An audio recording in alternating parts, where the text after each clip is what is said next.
Alright, today we're going to take a look at the AFG2 from Magpul. This is a foregrip. It's not a vertical grip, but it's got a nice angle. It's supposed to be more, well, the angled foregrip's what the AFG stands for. This is their second version. It's a little bit thinner, but it's supposed to be more as your hand fits instead of more up and down, more how your hand would naturally go, your biomechanics. Where it would go on the firearm, nice little picture, it goes right there. Now they show it even mounted forward, which makes the most sense because mounted in the rear you could hold the mag well, even though the manufacturer suggests not to, get a quick pivot point. But for better shooting it's nice to have it as far forward as comfortable for the shooter. Anyway, that's what we're going to be looking at today. It's one of the Magpul's theory-based products. Let's go ahead and open this up.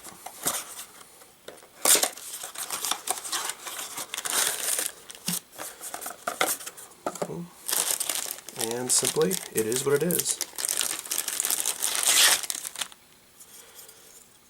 As you look at it, it's just got the angle there, so you can fit your hand in there. Some people I have heard have some grumble about how you can't get your pinky on it. Whoop-de-doo. I think that's just the most silly complaint. You could make it longer, I suppose, or watch this. Look at that. Now I got my whole hand on there, but this nub is a little uncomfortable. Not a problem. They've already thought about that. And they went ahead and gave you this little guy right here, which is smooth, where you can pop this out, make it smooth, and you can get your whole hand in there. 3 on the angle, 1 on the front. Nice snug grip. I myself kind of like the knuckle in there this far, and we'll put it like that. My pinky will kind of be floating, and that's fine with me.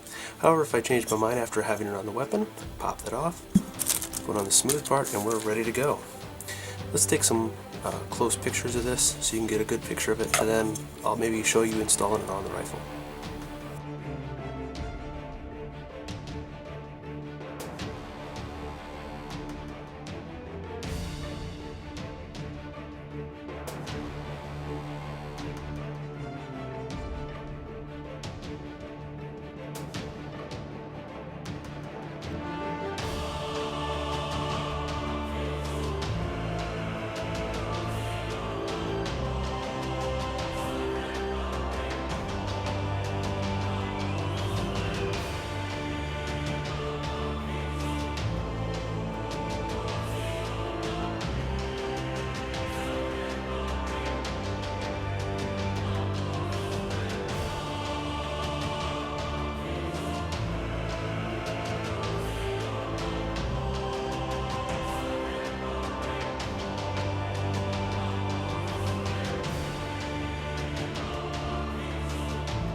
A1.5 here with the AFG2 install. Real quick and easy, so it shouldn't be long. First thing you need to do is make sure the weapon is safe. Go ahead and remove the magazine. Get that out of the way. Go ahead and make sure that it's safe. So I'm going to lift it up. Lock the carrier back. Physically inspect. It is in fact empty. The weapon is safe. I'm going to let the bolt return forward. And I'm going to go ahead and put the safety on, even though I know everything is empty. I like to go ahead and have it on safe. Some people will recommend going ahead and firing. That's fine too. The weapon's empty, cleared, made safe, and the safety's on, so I don't see the point in that. But to each their own. I'm going to go ahead and remove these covers I put on. This is going to take a second. Alright, I'm back. I've got the rib taken off. Just a note, when you take these off, I do recommend going ahead and using something like a brass punch or something. That way you can pry it off, and if you do scrape the weapon or the firearm or whatever you want to call it, you just scrape it with the brass, a nice soft metal, and in which case you can just wipe that off and you're set. If you used a hard screwdriver, you might mar your finish, and we wouldn't want that now. That being said, I'm going to put these off to the side because I'm done with those. Got my exposed rail down here and my foregrip. First thing I'm going to do is I'm going to go ahead and loosen it with the screw on the right side of the handle. I'm using a gunsmithing screwdriver. It's got a nice soft head, but I'm using a screwdriver tip that's the perfect size and width for that to totally fill that slot. You can use a smaller one. I just like to use the appropriate size tool when possible. Alright, little left turns there. You could do this quicker if you weren't doing it on camera. Alright, once I get the main screw loosened, I'll put it off to the side so it's out of my way. And then I've got the next step. Here we go.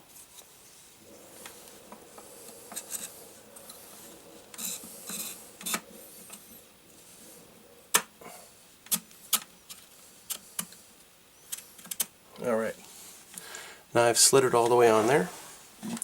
If you already have some stuff under there, it looks like you can take out these 3 screws or just remove it and slide it on. I'm going to pick this up and shoulder the weapon to see how it fits for me. I don't know that I want it this far back. I might cheat it forward a little bit and I could have it coming off. Right now I don't have anything mounted up front, so it won't be a big deal to have it go that far forward. If that's the case, then great. I do have a little light for my pistol that I mount here sometimes, and I was just messing around. I might grab that real quick to see if this would be in the way if I had it this far forward. But I'm going to put it as far forward as possible on this firearm. If it ends up being right here, so be it. It still gives me another 6 inches forward for a hold point. Alright, I'll do this and I'll tighten it up for you, and we'll go on to the next step.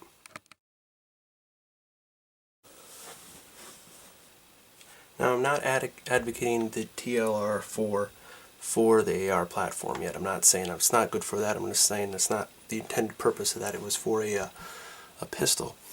That being said, it's still one light I got, so I'm going to make sure when I put this grip initially, I'm going to put it where I can still use that light if I so choose. So I've mounted the light on the front there. I found I can still use it with the grip there, so I'm going to move the grip forward, overhanging ever so slightly.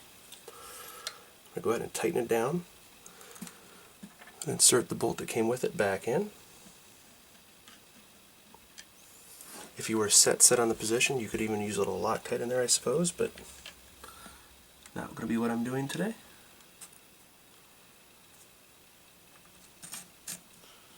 Alright.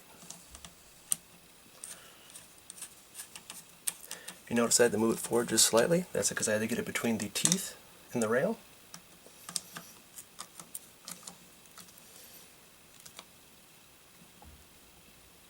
Call that finger snug. There we go. And I can still have access to my light controls. Constant on, flash. Again, there are other lights out there. That's just a light I have, so you work with what you got. And that's how it fits in the hand. You can either put all fingers on it like this, with the ribs in the middle of the fingers, which doesn't feel too bad, or you leave a pinky dangling. I think I'll actually split the fingers with the light on there. Anyway, thanks for watching. We'll see how it works.